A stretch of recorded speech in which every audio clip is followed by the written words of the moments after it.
દાહોદમાં smart city project અંતર્ગત કરોડોના ખર્ચે integrated command and control centre તૈયાર કરવામાં આવ્યું। સ્માર્ટ સિટી પ્રોજેક્ટમાં શહેરના જુદા જુદા વિસ્તારોમાં અનેક સુવિધાઓથી સજ્જ સ્માર્ટ પોલ પણ લગાવવામાં આવ્યા છે, જેમાં દૈનિક 1.6 GB વાઈફાઈનું ડેટા મફત આપવામાં આવી રહ્યો છે। આ ઉપરાંત VMD એટલે કે વેરિયેબલ મેસેજ ડિસ્પ્લે સેન્ટર પણ દરેક પોલ પર લગાવવામાં આવ્યા છે, જેમાં મહત્વપૂર્ણ મેસેજ, ઇમરજન્સી જાણકારીઓ તથા અન્ય જરૂરી માહિતીઓ ડિસ્પ્લે પર જાહેર કરવામાં આવે છે। यहाँ બેસીને મતલબ લોકોને જો આપણ સુવિધાઓ આપતા હોઈએ છે, સિવિક સર્વિસીસ આપતા હોઈએ છે, એના બાબતે લોકોને કોઈ પણ પ્રકારના ગ્રીવન્સીસ હોય તો એ સીધા આપણા ફોનના માધ્યમથી અહીંયા આપની રજૂઆત કરી શકે છે અને એ અહીંયાથી પછી મતલબ એ એક પ્રકારે મતલબ હેલ્પલાઇન નંબર જેવું જ કામ કરે છે या इमरजन्सी हेल्पलाइन જેવું કામ કરે છે કે ભાઈ કોઈને પણ કોઈ પ્રકારની ફરિયાદ હોય તો એ સ્માર્ટ સિટીના હેલ્પલાઇન ઉપર ફોન કરી શકે છે। ઘણું બધું બેનિફિટ છે આપણને। એક તો ઇવન ક્રાઇમ કંટ્રોલ કરવા માટે પણ ફાયદો થયો છે।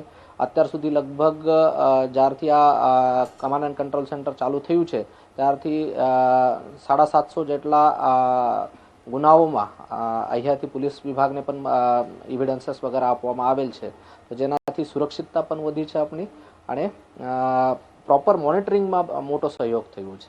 રાજ્યના કેટલાય એવા વિસ્તાર છે કે જ્યાં લોકો પાણી માટે વલખા મારી રહ્યા છે। ત્યાં વડોદરામાં હવે હજારો લીટર પાણીનો વેડફાટ થઈ રહ્યો છે। વધુ એક પાણીની લાઇનમાં ભંગાણ સર્જાયું છે। વડોદરાના ગોત્રી વિસ્તારમાં ભંગાણ સર્જાયું। ભર શિયાળે ચોમાસા જેવી સ્થિતિ જોવા મળી છે અને વાહન ચાલકોને પણ અવરજવરમાં મુશ્કેલીનો સામનો કરવો પડી રહ્યો છે। પીવાના શુદ્ધ પાણીનો વેડફાટ થતા તંત્ર ઘોર નિદ્રામાં હોય તે પ્રકારની પરિસ્થિતિ જોવા મળી છે। તરફ અમદાવાદના સૈજપુર બોધા વિસ્તારમાં વ્હાઇટ ટોપિંગ રોડ લોકોની હાલાકીનું કારણ બન્યો છે અને છેલ્લા 6 મહિનાથી રોડનું કામ ગોકળ ગતિએ ચાલી રહ્યું છે। સ્થાનિક દુકાનદારોના વેપારમાં 80% જેટલો ઘટાડો નોંધાયો છે। રોડનું કામ ચાલુ હોવાથી ટ્રાફિક જામની સમસ્યા પણ સર્જાઈ છે। સ્થાનિકોના કહેવા પ્રમાણે અહીં સ્કૂલ અને રોડ પરના મકાનોનું ડ્રેનેજ કનેક્શન કાપી નાખવામાં આવ્યું છે, જેને કારણે ગંદકીથી રોગચાળાનો ભય ફેલાયો છે। ત્યારે વહેલી તકે રોડની કામગીરી પૂરી કરવા માટે સ્થાનિકોએ માંગ કરી છે। આ ગટર લાઇનમાં બહુ તકલીફ છે।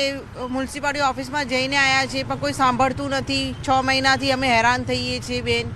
બહુ મુસીબત, ગટરમાં તો બહુ જ મુસીબત છે। જો ઘરમાં કેટલી બધી ગંદકી કેટલી ફેલાઈ ગઈ છે, નાના બાળકો છે, બહુ ઉપાધિ છે ગટરમાં। 6 મહિનાથી લગભગ કોઈ ગ્રાહક આવતું નહીં, કારણ કે આ રોડ એવું ખરાબ હાલત પોઝિશનમાં છે, કોઈ આવવા જવાનું પસંદ કરતું નથી અને જે આવે બી છે તો ઊભા રહી શકે એવું છે એવું નહીં, કારણ કે ટ્રાફિક જામ થઈ જાય છે અને જ્યારથી આ રોડનું કામ ચાલુ કર્યું છે ત્યારથી કોઈને કોઈ પડી જ જાય છે। વઘઈથી સરકારી અનાજનો જથ્થો ભરેલ ટ્રકની ચોરીના ગુનાનો ભેદ ઉકેલાઈ ગયો છે। અનાજનો જથ્થો સગેવગે થાય તે પહેલા જ સુરત જિલ્લા LCB પોલીસે 3 આરોપીઓને ઝડપી લીધા છે। પોલીસે કુલ 54.93 લાખનો મુદ્દામાલ જપ્ત કર્યો છે। સુરત જિલ્લામાં પોલીસ દ્વારા અલગ અલગ ટીમો બનાવીને અલગ અલગ રૂટ પર નાકાબંધી કરીને તપાસ કરવામાં આવી હતી। બાતમીના આધારે પોલીસે રેડ કરી અને બંને ટ્રક સાથે 3 ઇસમોને ઝડપી પાડ્યા હતા, જ્યારે એક ઇસમ પોલીસની રેડ જોઈ નાસી છૂટ્યો હતો।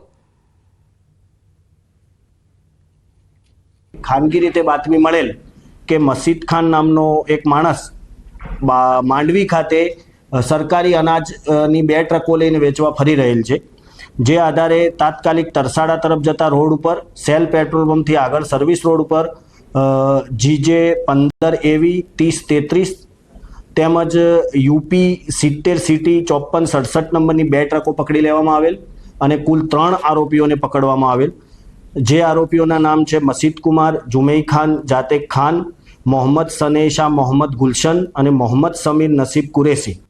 જુવાપુરામાં વૃદ્ધની હત્યાનો બનાવ સામે આવ્યો છે અને ગુલઝાર પાર્ક પાસે હત્યાનો મેસેજ મળતા પોલીસે ઘટનાસ્થળે પહોંચી તપાસ હાથ ધરી હતી। અંગત અદાવતમાં 75 વર્ષીય શાન મોહમ્મદ કુરેશીની હત્યા થઈ હોવાની પ્રાથમિક માહિતી સામે આવી છે। પોલીસે હત્યાનો ગુનો નોંધી હત્યાના આરોપી ઇમરાનને શોધવા ચક્રો ગતિમાન કર્યા છે। रमजान पार्क जुहापुराમાં શાન મોહમ્મદ કુરેશી નામક એક કાકા, જેની ઉંમર 75 વર્ષ છે, એની મરણ ગયેલ હતી એ મેસેજ મળેલ હતો અને પોલીસ તો તરત જ સ્થળ ઉપર આવી ગઈ હતી। અને એક ઈસમ ઇમરાન નામનો એની આ ઘટનામાં એનું હત્યા કરી હતી એનો મેસેજ છે અને વધુ તપાસ અત્યારે જારી છે. એ અદાવતનો કોઈ એંગલ અત્યારે શોધવામાં આવે છે અને વધુ તપાસ જારી છે. મૂળી તાલુકાના ગ્રામ્ય વિસ્તારની સગીરા સાથે દુષ્કર્મ થયાની ફરિયાદ નોંધાઈ છે. આ સગીરાને પીડા ઉપડતા તેને હોસ્પિટલ લઈ જતા તેને 2 માસનો ગર્ભ રહી ગયાનું સામે આવ્યું હતું. ત્યારે યુવતીના પિતા દ્વારા આરોપી વિરુદ્ધ ફરિયાદ નોંધવામાં આવી છે. આરોપી યુવક કુલદીપ સગીરાને છેલ્લા 2 વર્ષથી ધાકધમકી આપી દુષ્કર્મ આચરતો હોવાનો ફરિયાદમાં ઉલ્લેખ કરવામાં આવ્યો છે. સગીરાના પરિવારજનોએ મૂળી પોલીસ મથકે પોક્સો એક્ટ હેઠળ ફરિયાદ નોંધાવતા પોલીસે વધુ તપાસ હાથ ધરી છે. સ્થિતિ ગંભીર હતી. જે વખતે પ્રાથમિક તપાસ શરૂ કરી આ બાબતે પીએસઆઈ ચુડાસમાએ તપાસ કરતા આ યુવતીને ગર્ભપાત કરાવેલો હોવાનું પ્રાથમિક તપાસમાં ફલિત થયેલ છે. તેમના પિતાનું નિવેદન વગેરે લેવાની કાર્યવાહી હાલ ચાલુ છે. કેવી રીતે કોની સાથે સંબંધો હતા તેમાં શ્રી પાટીદાર યુવા સેવા સંઘનું પ્રથમ સંમેલન યોજાયું હતું અને જેમાં મોટી સંખ્યામાં પાટીદાર સમાજના લોકો જોડાયા હતા. આ સંમેલનમાં પાટીદાર યુવા સેવા સંઘના આગેવાન મનોજ પનારાએ સંબોધન કરતા હુંકાર કર્યો હતો. તેમણે જણાવ્યું કે ગુજરાતમાં ઓનલાઈન ગેમિંગ, ઓનલાઈન સટ્ટા પર પ્રતિબંધ મૂકવામાં આવે તેમજ મોરબીમાં સ્ટંટબાજી, રોમિયોગીરી, કન્યા છાત્રાલય પાસે કડક પેટ્રોલિંગ, પાટીદાર સમાજના લોકો પર થતી ફરિયાદોમાં યોગ્ય તપાસ કરી ફરિયાદ દાખલ કરવામાં આવે. ઉલ્લેખનીય છે કે વ્યાજખોરો અને લુખ્ખા તત્વો સામે લડવા માટે સામૂહિક ગન લાયસન્સની માંગ કર્યા બાદ મોરબીમાં પાટીદાર યુવા સેવા સંઘનું આ પ્રથમ સંમેલન હતું. કે પાટીદારોને દૂધની ગાય સમજીને ગમે તે હાલતા ચાલતા દોતો જાય છે. આ દોવાની પ્રવૃત્તિઓ જે લોકો કરી રહ્યા છે એને મારી આ તકે સંગઠનના માધ્યમથી ચેતવણી છે કે હવે આ બકરી નથી, આ ગાય નથી, આ સિંહણનું સ્વરૂપ લીધું છે. દોવાનું બંધ કરી દઈએ, નહીતર દોવાવાળાની શું હાલત થશે આ સમાજ હવે આવતા દિવસોમાં બતાવશે. જૂનાગઢની વિસાવદર વિધાનસભાની ચૂંટણી પૂર્વ એમએલએ હર્ષદ રીબડિયાને કારણે યોજાતી નથી, આવો આક્ષેપ આમ આદમી પાર્ટીના નેતા ગોપાલ ઇટાલિયા દ્વારા કરવામાં આવ્યો છે. જૂનાગઢમાં ઇકોઝોન મુદ્દે વિરોધમાં મળેલા સંમેલનમાં ઇટાલિયાએ કહ્યું કે વિસાવદરની ચૂંટણી ન યોજાવાનું મુખ્ય કારણ હર્ષદ રીબડિયા છે. હર્ષદભાઈ રીબડિયાએ ગુજરાત હાઈકોર્ટની અંદર જે પિટિશન કરી છે એના કારણે વિસાવદરની ચૂંટણી થઈ શકતી નથી એવું મારી પાસે ભારતના ચૂંટણી પંચે આપેલો લેટર છે. ભારતનું ચૂંટણી પંચ ચૂંટણી કરાવવા ઈચ્છે છે વિસાવદરમાં, પરંતુ હર્ષદભાઈએ ખોટી પિટિશન હાઈકોર્ટમાં કરી છે, તેના કારણે ચૂંટણી થતી નથી વિસાવદરમાં. અમરેલીમાં બનાવટી લેટર મામલે તપાસનો ધમધમાટ શરૂ કરવામાં આવ્યો છે અને મુખ્ય આરોપી મનીષ વઘાસિયાની ઓફિસ પહોંચી પોલીસ અને પોલીસે ગુનાનું રિકન્સ્ટ્રક્શન કરી પંચનામું કર્યું છે. કૌશિક વેકરિયા વિરુદ્ધ બનાવટી લેટર બનાવવામાં આવ્યો હતો. આ કેસમાં મુખ્ય આરોપી પૂર્વ ભાજપ હોદ્દેદાર મનીષ વઘાસિયા સહિત 4 આરોપીઓની ગઈકાલે ધરપકડ થઈ હતી, જેમાં Amreli cyber crime, local crime બ્રાન્ચની ટીમો આરોપી સાથે પ્રથમવાર આરોપીની ઓફિસ પહોંચી હતી, જ્યાં મુખ્ય આરોપી મનીષ વઘાસિયાની ઓફિસ ટ્રેડ સેન્ટર કોમ્પ્લેક્સમાં પૂર્વ સાંસદ નારણ કાછડિયાની કાર્યાલય બાજુમાં આવેલી છે. અમરેલી તાલુકા પંચાયતના પ્રમુખ કિશોર કાનપરિયાના લેટર પેડ પર ડુપ્લિકેટ લેટર બનાવી ડુપ્લિકેટ સાઇન સાથે ધારાસભ્ય કૌશિક વેકરિયાને જે બદનામ કરવા માટે ભ્રષ્ટાચારના આરોપો કરવામાં આવ્યા હતા. આ સમગ્ર મામલે અમરેલી જિલ્લા પોલીસે 4 આરોપીઓની ધરપકડ કરી છે. 4 આરોપીઓ છે તે ભાજપ સાથે જોડાયેલા છે, જેમાં મુખ્ય આરોપી મનીષ વઘાસિયા છે, તેમની આ ઓફિસ છે. અત્યારે અમરેલી પોલીસ દ્વારા રિકન્સ્ટ્રક્શન કરવામાં આવી રહ્યું છે. આ લેટર ક્યાં બનાવવામાં આવ્યો, કેવી રીતે બનાવવામાં આવ્યો અને કઈ દિશામાં તેમને કઈ રીતે વાયરલ કરવામાં આવ્યો, સમગ્ર મામલે અત્યારે હાલ તપાસ ચાલી રહી છે. રાજન ગઢિયા, ન્યૂઝ 18 ગુજરાતી, અમરેલી. કેન્દ્રમાં તાપણા અંગે ખુલાસા થયા છે અને મીડિયા અહેવાલો બાદ આરોગ્ય કર્મીનો બચાવ કરવામાં આવ્યો છે. શાપર આરોગ્ય કેન્દ્રના અધિકારીનો હાસ્યાસ્પદ જવાબ સામે આવ્યો છે. સમગ્ર ઘટનાને ઢાંકવાનો પ્રયાસ અધિકારી દ્વારા કરવામાં આવ્યો છે. લેખિત જવાબમાં હાસ્યાસ્પદ બાબતો બહાર આવી છે. તાપણું નહીં પરંતુ અકસ્માતથી આગ ખપાવી છે. લેબમાં સળગાવેલું રૂ બોક્સ પર પડ્યું હતું તેવું કહેવામાં આવ્યું છે. તો ગ્લાસથી આગ ઓલવવાનો પ્રયાસ પણ કરવામાં આવ્યો. તેમ છતાં કોઈએ વિડીયો બનાવી વાયરલ કર્યો છે તેવું કહ્યું છે। ફાયર સેફટીના સાધનો અંગે પણ ખુલાસો તેમના દ્વારા કરવામાં આવ્યો છે। તો આરોગ્ય કેન્દ્રના અધિકારીના જવાબ સામે અનેક સવાલ હવે ઉઠ્યા છે। વિડીયોમાં જોવાતી આગ અને જવાબમાં ભારે ફરક જોવા મળી રહ્યો છે। વિડીયોમાં કર્મીઓ તાપણું કરતા નજરે પડતા દેખાય છે। શું આરોગ્ય વિભાગ કેન્દ્રના સીસીટીવી ચેક કરવામાં આવશે કે કેમ તેને લઈને સવાલ ઉદ્ભવી રહ્યો છે। આરોગ્ય કેન્દ્રના સીસીટીવીથી હવે તમામ રાઝ ખુલશે। અગ્નિકાંડને આમંત્રણ આપતા હોય તે પ્રકારે તાપણું કરવામાં આવ્યું હોય તે પરિસ્થિતિ સામે આવી છે।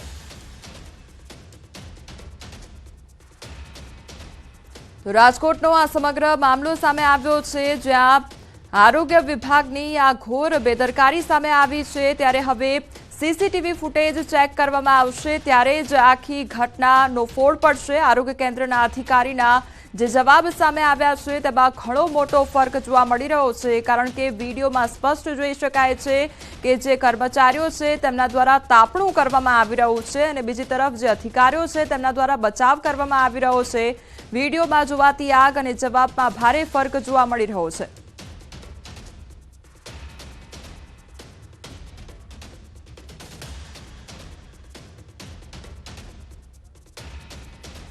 તમારી સાથે હાલ સંવાદદાતા હાર્દિક જોડાઈ ગયા છે। હાર્દિક, જે પ્રમાણે રાજકોટની આ આરોગ્ય વિભાગની એક તો ગંભીર બેદરકારી સામે આવી છે, એક તરફ સ્વ બચાવ કરવામાં આવી રહ્યો છે કે તાપણું નથી કરવામાં આવ્યું અને બીજી તરફ વિડીયોમાં સ્પષ્ટ જોવા મળી રહ્યું છે કે તાપણું જ થઈ રહ્યું છે, ત્યારે ઘણા સવાલો ઉદ્ભવી રહ્યા છે। અત્યારે હાલ શું અપડેટ મળી રહ્યું છે?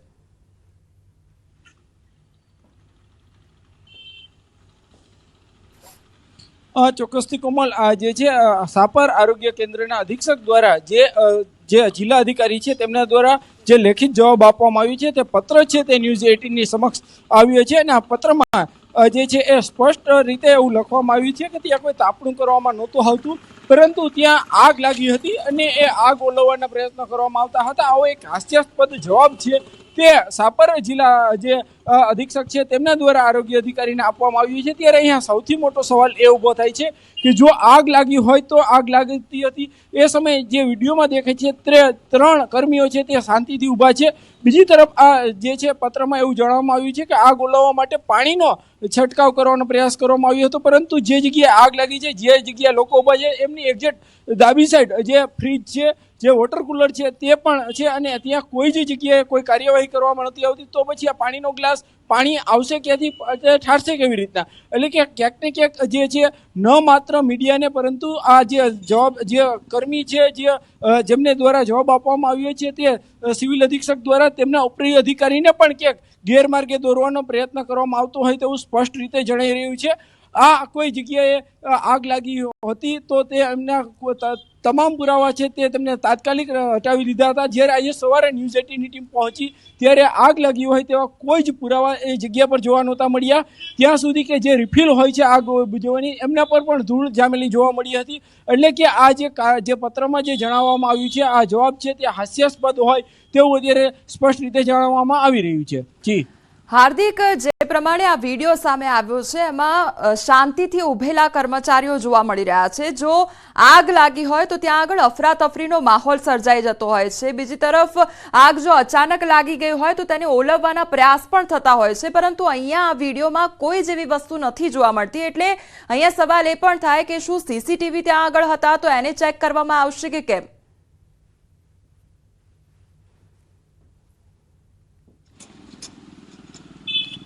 ત્યાં જ્યારે ન્યૂઝ 18ની ટીમ પહોંચી અને તપાસ કરવામાં આવી તો તે જગ્યાએ કોઈ જ સીસીટીવી નહોતા। આ જે આરોગ્ય કેન્દ્ર છે તે કહી શકાય કે એક શેડમાં ચાલી રહ્યું છે, એક જે ભાડાના મકાન છે તેમાં ચાલી રહ્યું હોવાની। હાર્દિક, આપને રોકવા માંગીશ, આપણી પાસે આરોગ્ય અધિકારી નિશી શાહ જોડાઈ ગયા છે। સૌપ્રથમ તો આપનું ન્યૂઝ 18માં સ્વાગત છે। હવે આ આરોગ્ય કેન્દ્રની બેદરકારી સામે આવી છે અને જે કર્મચારીઓ છે તે ત્યાં આગળ તાપણું કરી રહ્યા છે, જો અહીંયા આગ લાગી હોય તો એના માટે જવાબદાર કોણ? મેડમ, આ વસ્તુ સહેજ પણ માન્ય નથી અને સહેજ પણ આ વસ્તુને ટોલરેટ ના કરી લેવાય અને આની ઉપર આપણે એક્શન લીધેલું છે અને પ્રોસેસમાં છે। નિશીબેન, એટલે કયા પ્રકારની હવે એક્શન લેવામાં આવી રહી છે અને કયા પ્રકારની અત્યારે તપાસ હાથ ધરવામાં આવી છે? શું આ કર્મચારીઓ ખરેખર ત્યાં આગળ તાપણું કરતા હતા કે પછી આગ લાગી હતી? ના, આગ નથી લાગી મેડમ. અને એ કર્મચારીઓ માટેના એ લોકોના નિવેદન લઈને આવતીકાલે આપણે આરોગ્ય અધિકારી સમક્ષ એમને બોલાવીને એમનું નિવેદન ત્યાં લાઈવ લેવામાં આવશે અને પછી સાહેબ જે પણ હશે ડિસિઝન લેશે એ પ્રમાણે એનું ફોલોઅપ લેવામાં આવશે.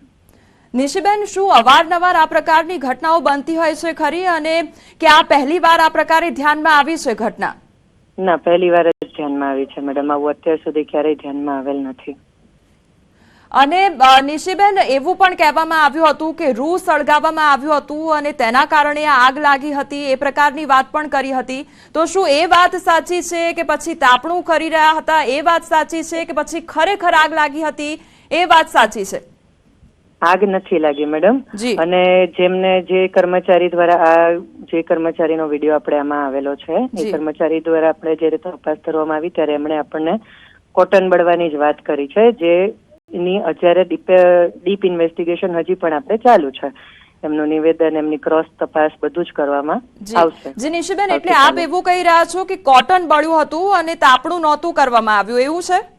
ના, કોટન બી બળ્યું નહોતું. એટલે એ જ શું થયું હતું, હકીકતે શું પ્રોસેસ થઈ હતી અને ખરેખર કેવી રીતે ઘટના ઘટી કે જે વિડીયોની અંદર આપણને આવી રીતે દેખાઈ રહ્યું છે, એનું આખું મૂળભૂત કારણથી લઈને શું એનો અંજામ હતો એ વિશેની આખી વ્યવસ્થિત રીતની ડીપ ઇન્વેસ્ટિગેશન આવતીકાલે સાહેબ સમક્ષ કર્મચારી પોતે રજૂ કરશે.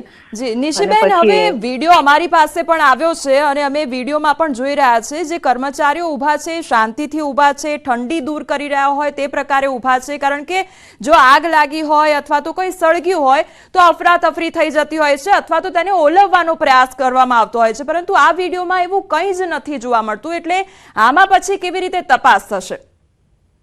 ડેફિનેટલી એ વિડીયો મેં પણ જોયો મેડમ, અને એમાં મને પણ એવું લાગે છે કે અફરાતફરી થઈ હોય તો હું પણ મારા પેશન્ટ જ જોઈ રહી હતી ઓપીડી ટાઈમ દરમિયાન, અને હું પણ હોસ્પિટલમાં બીજા પાર્ટમાં હાજર જ હતી. એટલે અફરાતફરી થતો આપણને ધ્યાનમાં આવી જ જાત એ વસ્તુના, અને યોગ્ય પગલાં લેવાયા હોત. આપણી પાસે ફાયર એક્સટિંગ્વિશર ને બધું છે જ, બરોબર. પણ હવે આ વસ્તુ કેમ આવી રીતે થઈ છે અને ખરેખર એ વખતે શું થયું ઓન ધ સ્પોટ, એ વસ્તુની નિવેદન જ્યાં સુધી કર્મચારી પોતે રૂબરૂમાં ન દે ત્યાં સુધી આપણે આમાં આગળ વિશે કઈ જાણી કે જણાવી ન શકીએ. જી નિશીબેન, આપના દ્વારા કોઈ વાતચીત કરવામાં આવી હતી? જે કર્મચારીઓ હાલ વિડીયોમાં જોવા મળી રહ્યા છે, શું આપની તેમની સાથે વાતચીત થઈ છે? આ સિવાય એ પણ સવાલ થાય છે કે ત્યાં આગળ કોઈ સીસીટીવી પણ કદાચ નહોતા, તો પછી વિડીયો કોઈ પણ પ્રકારનો નહીં મળે તો પછી કર્મચારીઓના નિવેદનથી કેવી રીતે સાચું માની લેવું કે એ લોકો તાપણું નહીં કરતા હોય? ના, એ તો મેડમ, એ તો જે રીતનું ક્રોસ ઇન્વેસ્ટિગેશન થાય એમાં આઈડિયા આવી જ જાય કે તમે તાપણું કરતા હતા કે નહોતા કરતા કે શું હતું. અને ડેફિનેટલી એમને તાકીદ એ જ દિવસે અને એના પછીના દિવસે એટલે કે શનિવારે એમને આપી દીધેલી છે.